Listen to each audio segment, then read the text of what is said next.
Chicago Rocket Radio postgame show. Lee Grossman, Tassos Kirkos, Justin Lynch has the night off. Hawks lose 3-2 in overtime to the Nashville Predators. And Lee, I have a couple of thoughts off the rip. First of all, is when are they going to start paying us for all these overtime games? I don't know. So much extra hockey. Yeah, so much extra hockey. We're almost at a period now of extra hockey. And yeah, I feel like we definitely need our pockets lined a little bit for that one. First thought. I texted this to you guys after Nashville won the game. I don't think these young guys know who Steven Stamkos is. Oh my God. They just know him as Nashville Predators legend Steven Stamkos at this point. Do they not know who he is? Bro, they're just leaving him open in his office. Like, yeah, he's going to clap bombs on you. We saw it twice tonight. I mean, he should have had 4 goals realistically this evening. Yeah, I mean, insane performance from him. It really does feel like these guys don't know kind of what lanes they should be standing in, like who they should be guarding in certain situations. Yeah, dude, that just feels like a guy with over 550 career goals in the National Hockey League. You should probably not leave wide open all the time. Keep an eye on him. I know he hasn't scored a goal in like a decade. But I'm just kidding. I'm joking because he went on that, like, whatever it was, a 14-game goalless drought or pointless drought. Who cares? It's Steven Stamkos.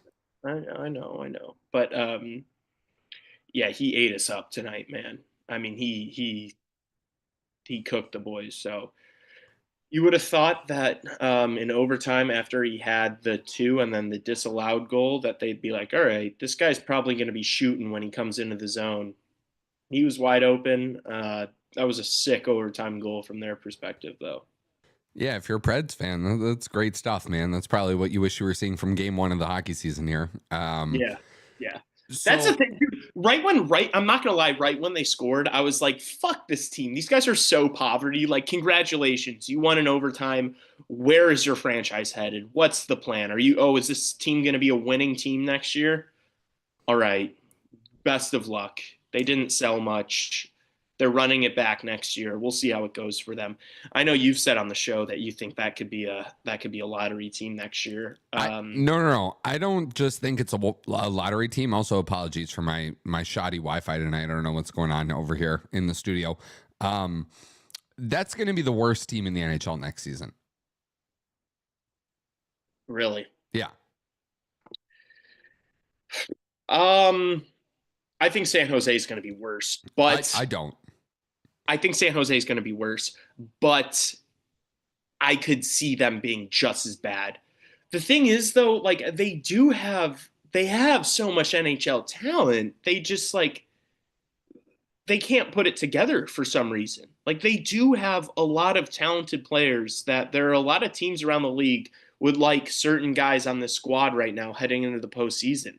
But for some, they might just be too old. Like, I think there's something to be said about, like, a team that's so thrown together. Like, even like the O'Reilly, Forsberg, Nyquist line that existed before Nyquist was traded, it was like these guys had their careers on like other teams and then came to Nashville. And maybe that's not good enough in the NHL. Like, there's definitely maybe signing 3 30-plus-year-old guys to big ticket contracts and expecting it all to gel like in the exact moment that you needed to isn't the recipe to success.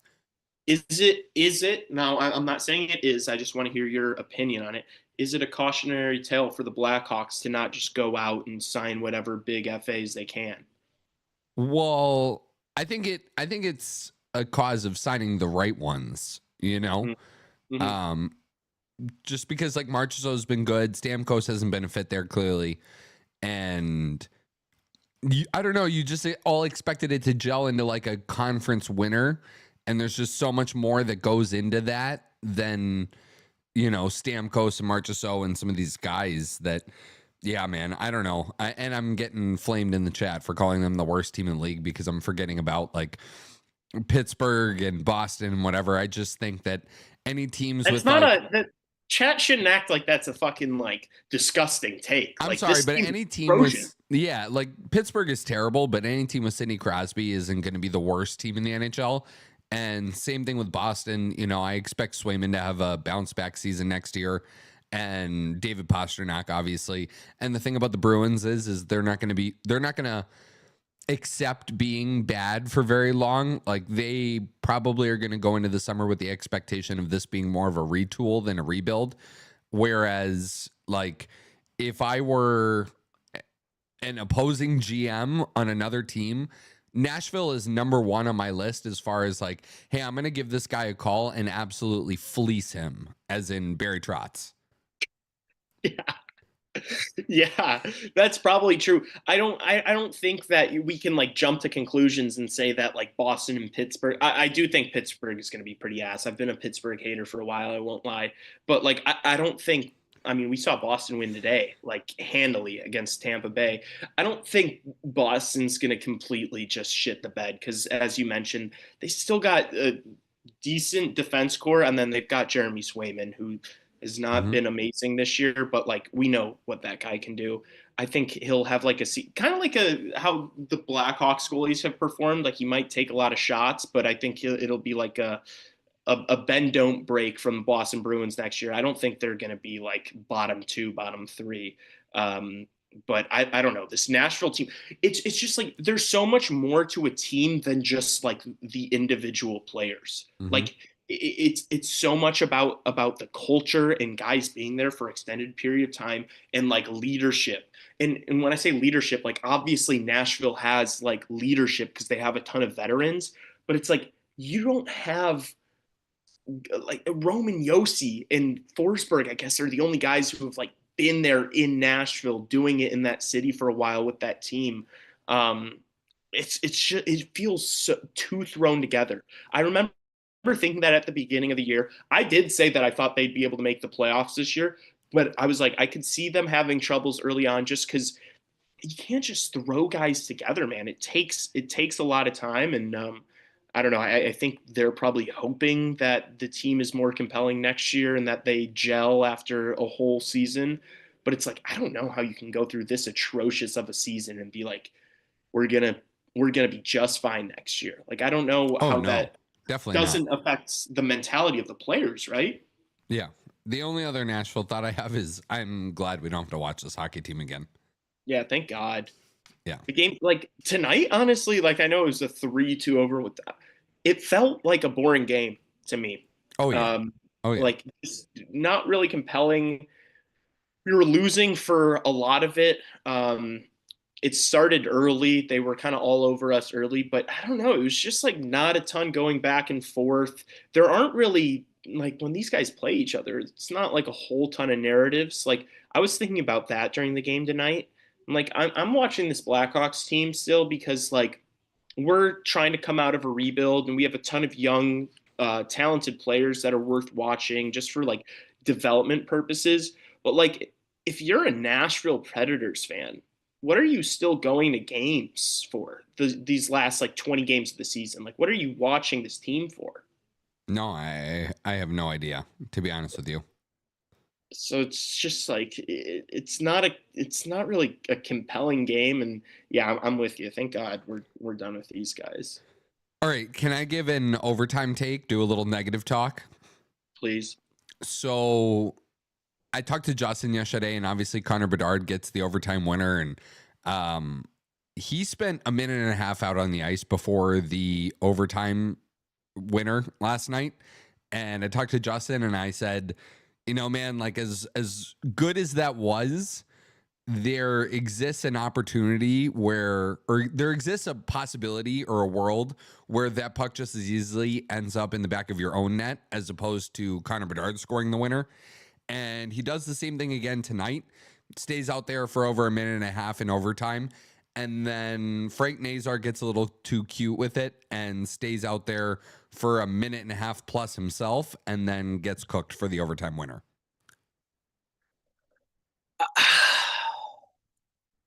I see where you're coming from. It was a horrible play from Frank Nazar. Um, I think, I don't know, blaming it on Bedsy though is like, I'm just saying that like that trickles down a little bit. yeah, yeah. Now I wonder if there's like a message in the room after that game, like, hey, we can't do this. We can't stay out there for a minute plus in overtime and 3-on-3. Um, yeah, I don't know. Like this isn't the WHL, dude. Like this is the National Hockey League. You should be out there for 30 to 45 seconds and you're gassed at the end of it, especially in 3-on-3. I just like when you're gassed, fling it to the corner. Don't try doing some cross ice backhand bullshit. Frank Nazar, that was he threw across a midnight snack. What are we doing there? Like, put it against the boards, put it in a corner, and get your ass off the ice.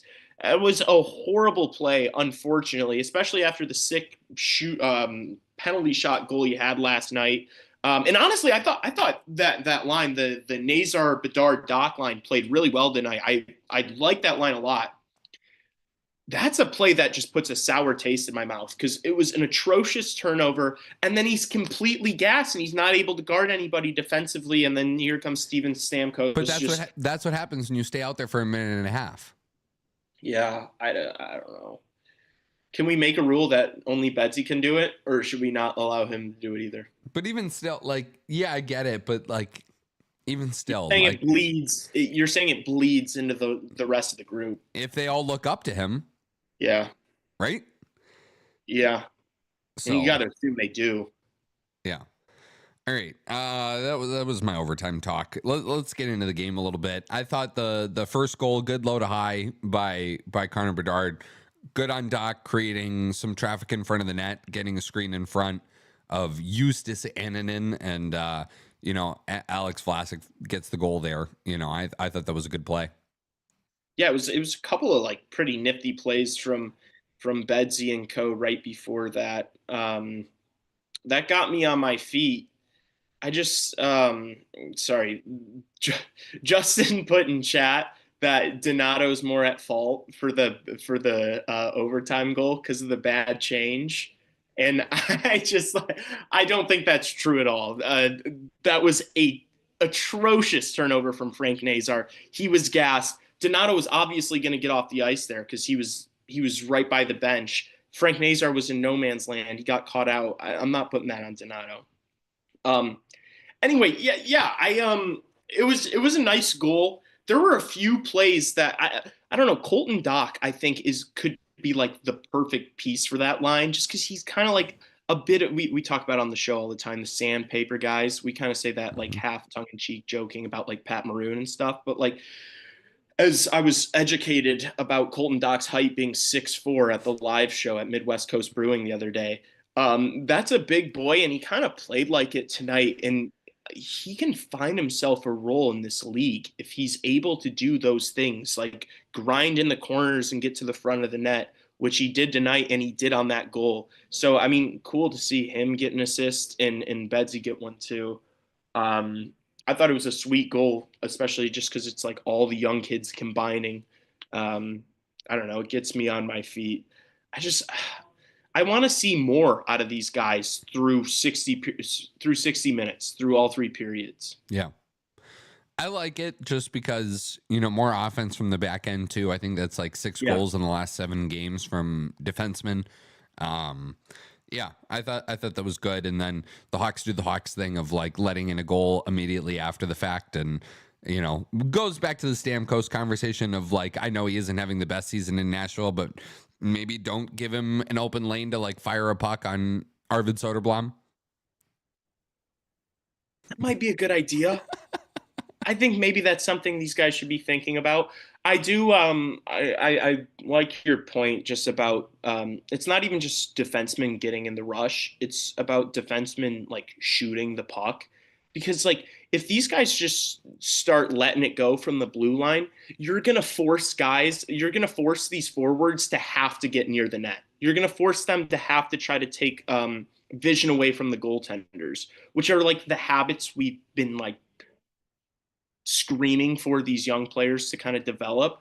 And so I think these young defensemen just letting that thing go a lot more frequently is going to encourage that, hopefully.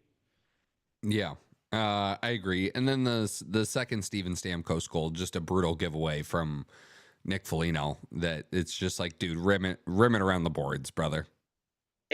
Dude, I don't want to like come on here and just like dog Nick Foligno and dog Alec Martinez, who I thought had a couple of atrocious plays tonight. Martinez had the penalty that was the double minor, and then there was a play in the second where I thought we were about to score, and the puck got thrown back to him, and he just didn't handle the puck somehow, and it went out of the zone, and Nashville went on a break the other way. I just like it's hard for me to like see the progression of this team over the past, I don't know, month or so, because like clearly, like I know the past two games were what we've won one in overtime, we've lost two in overtime, we won two games before that. Like this team is clearly way better now than it was 2.5 months ago, 3 months ago, and I think a lot of that is because of the youth movement. We obviously still need veterans and stuff, but dude, plays like that from Foligno are just like, it makes you scratch your head a little bit. No. Yeah, no, definitely. It's just very easy play, rim it around the boards. Like you don't need to just cough it right up, and then he tries to make a hope play down the middle and lands. O'Reilly's able to get it right to Stamkos, and he buries it. Obviously, as Steven Stamkos does, and then I don't know, like we've seen some pretty brutal stick smashes this season. That one was intense, man, of just baseball swinging his stick against the post and smashing it into a couple of pieces by Foligno. I mean, dude, that's the situation where you smash that thing, because like he did, because it was like a double turnover. He did kind of just ring it. He tried to ring it around the boards, and then it hit like a skate or a stick of the Nashville player right there. And then he tried to like adjust, but then it hit his skate, and then he ended up just coughing it. What? He didn't cough it up. He put one on the tape to Steven Stamkos in the slot. They should have given him the assist on that goal, honestly. He put it on the tape of one of the best goal scorers of all time in the slot. Like that's one you snap your stick on. Like I don't think he went to the bench and had any coaches being like, "Hey buddy." Like I think he knew exactly what he did when it happened. But that was just fucking a brutal one. I don't want to dog him too much, but you can't say too much about it. What did you have next? I just like the perspective on this game could have been a lot different if that Crevier goal counted. Okay, you want to do that next. I did want to talk about the goal that almost was in the Nashville almost having the third one, but it got called back because of the high stick too late in the second. Like that would have been, they're so lucky that didn't count, because that just would have been the ultimate backbreaker. I'm not gonna lie, I saw that, and right after the goal went in and I saw the replay, even as like a Hawks fan and doing the show, that there are certain goals that get called back that they should be like, let's amend the rules for this one. That was such a sick play for him to knock that out of the air like that and then finish it in stride was absolutely disgusting. And I was like, damn, this rule kind of sucks. Yeah. Like that was such an unbelievable play. It's not like he was like cheating. I don't want to do high stick talk on CHR right now, but like, when you see plays like that, like that's a Sports Center top 10. That's a high skill play, dude. Especially it being like his hat-trick goal. Like that sucks, dude. They should let those count for the good of the game, guys. For the good of the game. Yeah, but the callback goal though, we can talk about the callback goal yet. I don't know if Connor Bedard thinks that like video review technology doesn't work in Nashville or something, but Yeah, I don't know. I mean, that was clearly offside. The moment they showed the first replay, I was like, oh yeah, that's coming back. Yeah, Betsy's got a offsides problem a little bit, doesn't he? Sometimes he's just At like least in Nashville, dude. yeah, I don't know. Sometimes he's just like a little too bullish to get over that blue line. It's just like relax. Yeah, it's a shame because it was a sweet play too to set up Crevier and I again back to defenseman shooting. Like I love that Crevier got in that situation and just like not even thinking about passing and just ripped it and found a hole. Um, Obviously, we'd rather those guys score that goal instead of the Donato Mikheyev connection again coming through. Um, but whatever, Crevier will get his cookies. I'm sure.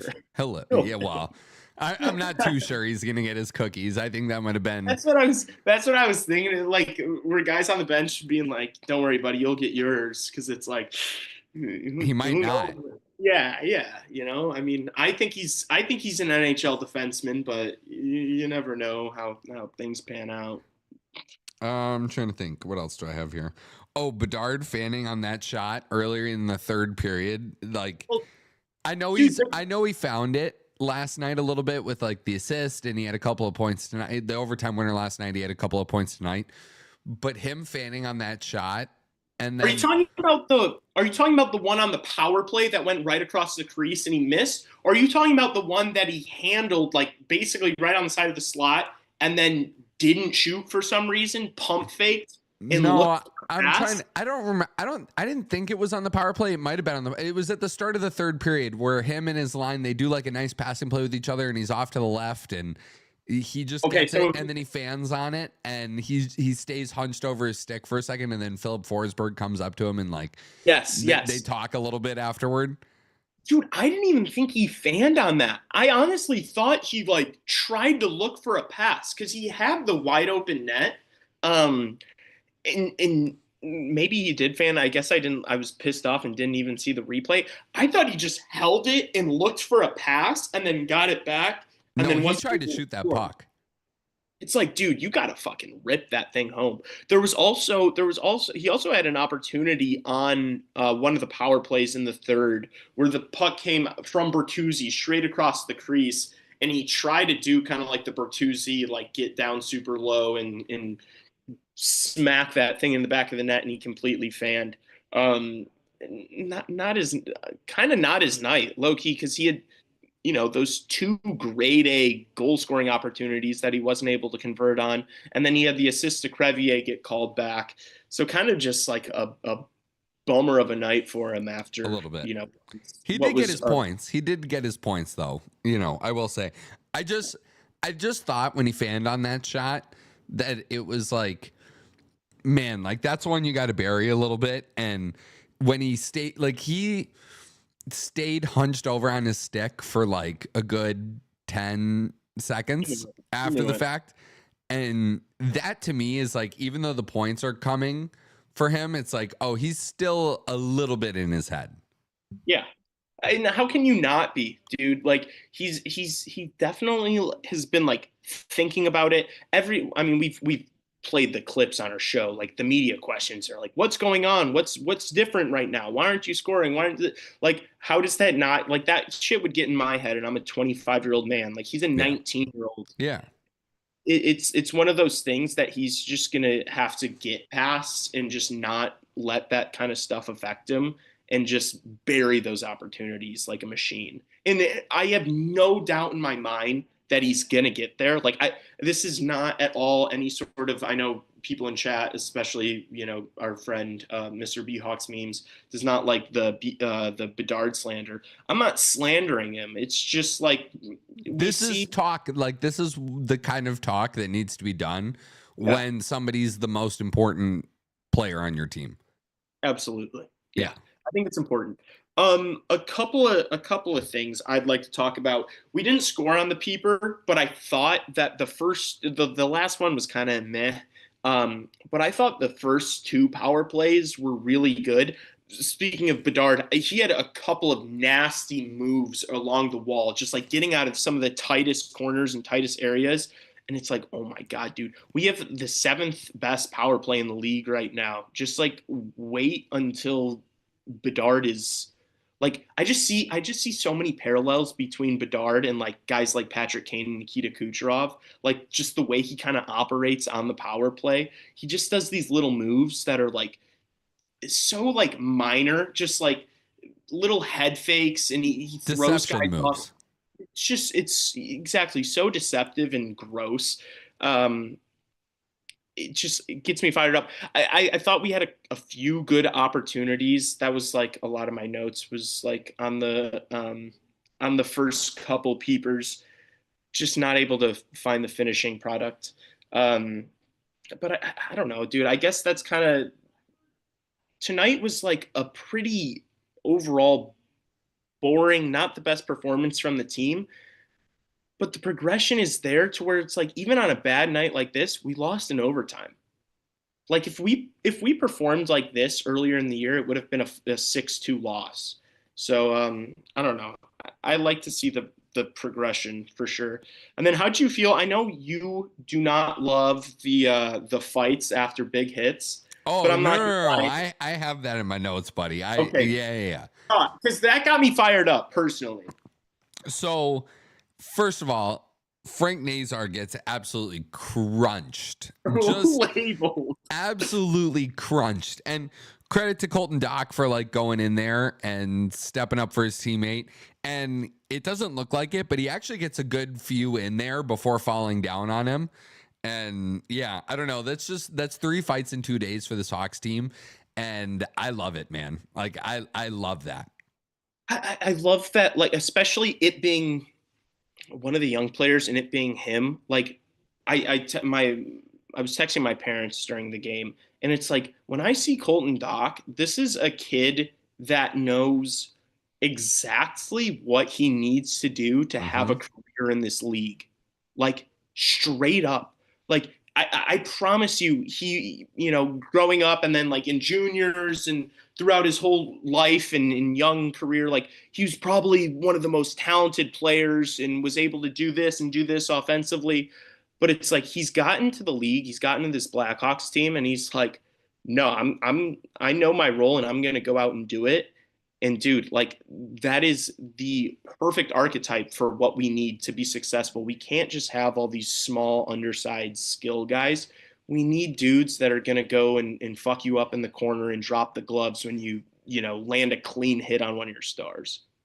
Yeah, I loved it. I loved it. And I think that was the first fight of his career, right? Yeah. Yeah. It has to be, It right? has to be. It has to be. We would have talked about it if it wasn't. Yeah. Any Joe Veleno thoughts?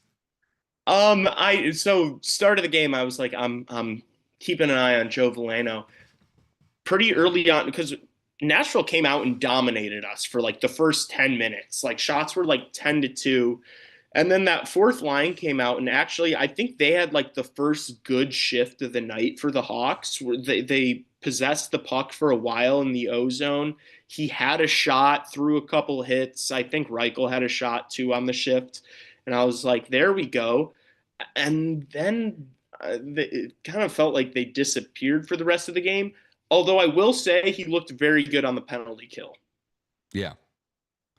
But that was like, I mean, I think that's what we thought we were going to get with Joe Veleno. Like, I wasn't going to come on here and be like, guys, Joe Veleno might be our saving grace. Like, this might be the best move of all time. But as long as he can be a consistent fourth line guy, play his role, maybe be a third line guy, but hopefully the PK is something that he can excel at. And I think this is a pretty easy PK group to kind of just like come into and succeed just because they've been so solid all year.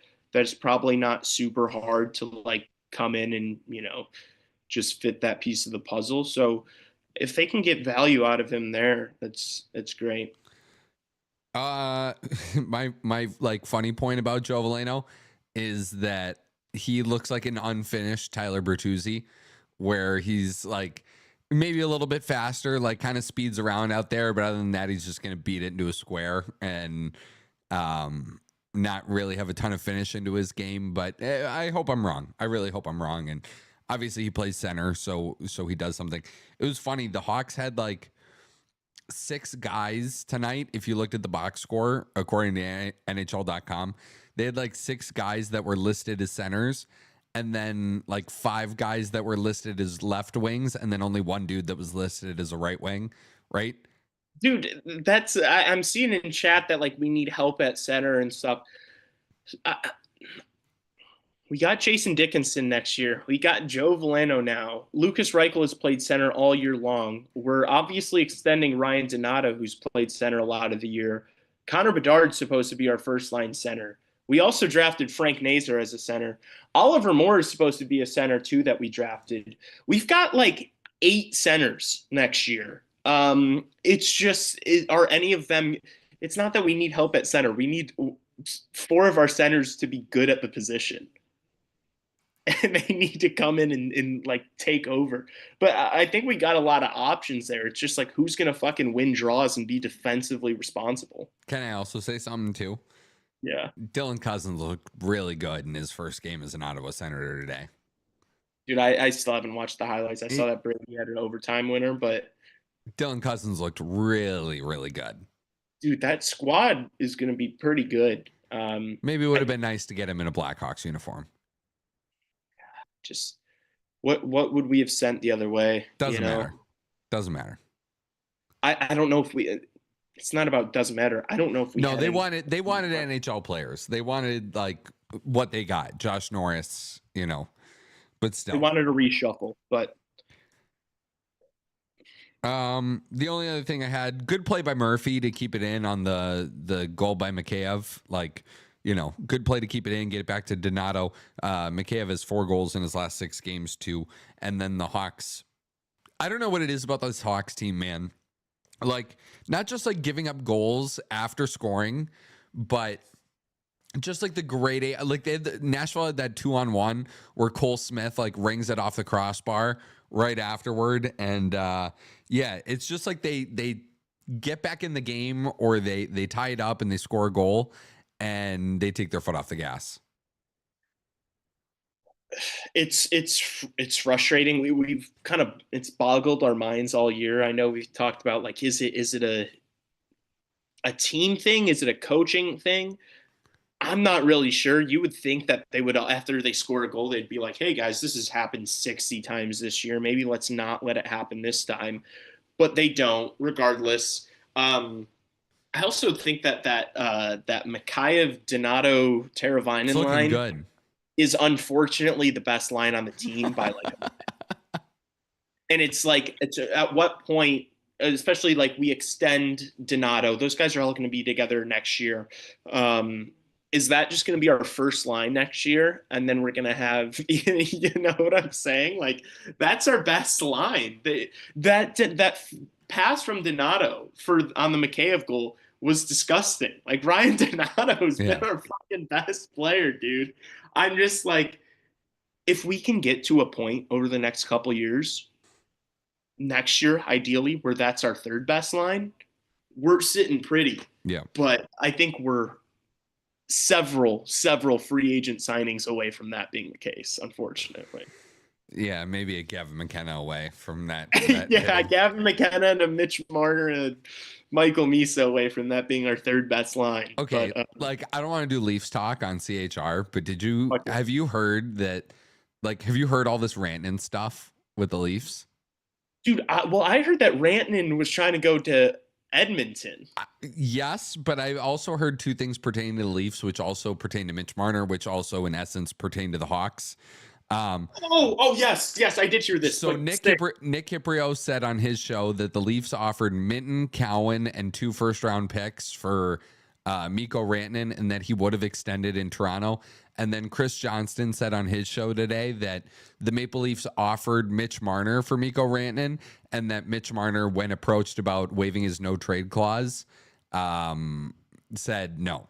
So to me, that seems like he's not going to re-sign in Toronto, which bodes well for Chicago Hockey Radio and the Blackhawks, in that Like, where's he going to go if he hits UFA? He's not going to the Columbus Blue Jackets, Lee. I promise you. Like, he's coming to Chicago. Get that 14 million AAV ready. That's what it sounds like. Load it up. Get that shit fucking printed so that we can give it to him in cash. I don't give a shit. Yeah. We can talk more about that on the show on Monday. We will. Yeah, no, I've just like heard a bit of news about that, and I thought that was kind of interesting. Anything else from this game? Nah, man. I think, Chad, I think we got a lot of it. I don't know if. I mean, I guess we could just make fun of Bedard just to get Justin really angry for a couple more minutes. But no, I'm just kidding. I love you, Connor. I love you, Justin. I would never do that. I'm good though. Yeah, me too. The only other thing that we didn't really talk, like the Hawks got caved in the first period, dude. It was a horrible start. And dude, I don't know. I don't know if this is like a good thing. It's not. It's not a good thing. I do know it's a bad thing, actually. But like when we have periods like that, is it weird that I like immediately think like, oh, we're gonna look a lot better in the next period? Like they do that every single game. They have one absolute stinker period every single game, whether it's the first period or the second period. They do it every single game.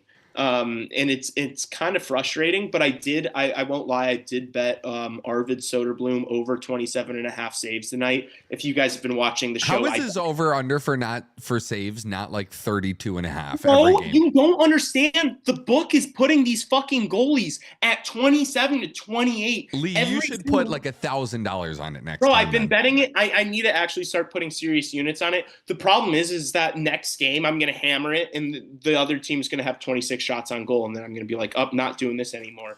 But dude, seriously, just numbers wise, it's because the league average is probably around 29, 28 shots a game. This Blackhawks team gives up fucking 34 shots a game. At least. They're so bad. They give up so many fucking shots. So I've been riding those fucking props whether it's 26 saves, it was bouncing between 26.5 and 27.5. Whether it's 26.5 or 29.5, I'm clicking over every single time this year with this team. They're fucking shit. Yeah, you can't get outshot 41-19 and expect to win many hockey games, in my opinion. It's tough, but this is what we do. This is hockey heritage. This is Blackhawks heritage. All right, you got nothing else? The only other thing I had was, all those Blackhawks fans in Nashville are going to have a fun night on Broadway tonight, even Absolutely. if the Hawks lost. You're getting ripped. Especially, I went there for the first time ever this summer. You walk out of that stadium and you're like in the first bar on Broadway. So it's like, yeah, dude, just go fucking get ripped for Frank Nazar's turnover. Are you looking at the chat right now? No, I did just look down and everyone's freaking out about Lardis. Okay, yes. Nick Lardis scored 70. Shout out Nick Lardis, future Greek hockey team member. Shout out for him for scoring in a league where league could score 10 goals in a season. All right, pipe down. Maybe after our teaching Lee how to play hockey series that's going to be coming out eventually, maybe I'd be able to score 10. But, dude, I'm sorry. You're not convincing me that this kid's scoring 70 in the OHL and he's not going to be able to put him in the net in the NHL. You're not. No. He can shoot it in the net for sure. He's just look. It's the OHL, dude. Like the OHL is super top heavy. He'll be very, very good. I just don't think he's a 50 goal guy in the NHL. TBD. Okay, dude, I don't know what to tell you. I really don't. Nick, look, I want him to be really good. Like Greek guy, Hawks pick. Like, come on, man. I want to see it. I'm projecting perennial 30 goal scorer with ease. Yeah. And 30 is a good number to be like, hey, like this guy can do that. Why can't he be DeBrincat? He could be, but DeBrincat doesn't even score that often every year. Like he's not that consistent of a player. Are we going to look up Alex DeBrincat seasons right now? I'm maybe doing that. I'll pull it up quicker than you. Well, I can't spell, so you probably will. No, Alex DeBrincat has seasons of 28, 41, 18, 32, 41, 27, 27, 29 this season. So the last two seasons, the last two seasons he like averages 30. Barely. Yeah, it's a 30. Yeah, he's a stud. And every team in the league would want an Alex DeBrincat. Yeah, no, I'm just, yeah, okay. All right. There you go. Everybody need guys that can put pucks in the back of the net. I'm not saying he's going to be a fucking Norris contender. I mean, a Norris contender, a fucking. Well, he's certainly not going to be a Norris contender. God damn it. No, but I'm not saying he's going to be a fucking defensive two-way juggernaut. I'm not saying he's going to be a north-south guy. I'm just saying he's going to be able to sit out there on the power play with fucking Bedard and rip him in the back of the net. All right. We did Brantford Bulldogs talk. Is everybody happy? Yeah, chat. Fucking stop complaining now. We talked about it. That's it for this podcast. Subscribe to our YouTube channel, please, if you are new here. Helps out a lot. I also don't say this enough. Hit the thumbs up button. That is also really a bigger boost for us than I realize. But if you are in this chat and you are an active participant in this chat and you don't hit the thumbs up button on a regular basis every time you hop on a Chicago Hockey Radio live broadcast, then I don't know what you're doing here. So hit the thumbs up button, follow us on Instagram, tell your friends to do all of those things I just mentioned. And leave a 5-star rating and review on Spotify and Apple Podcasts. It is really a big boon for us when you all do that. Nothing else? Great show, brother. Yeah, that was good. You and I cooked. Sorry again for my terrible Wi-Fi, everybody. All right, that's it? I think so. Oh, anything else? All right. See everybody Monday for the podcast. Peace out.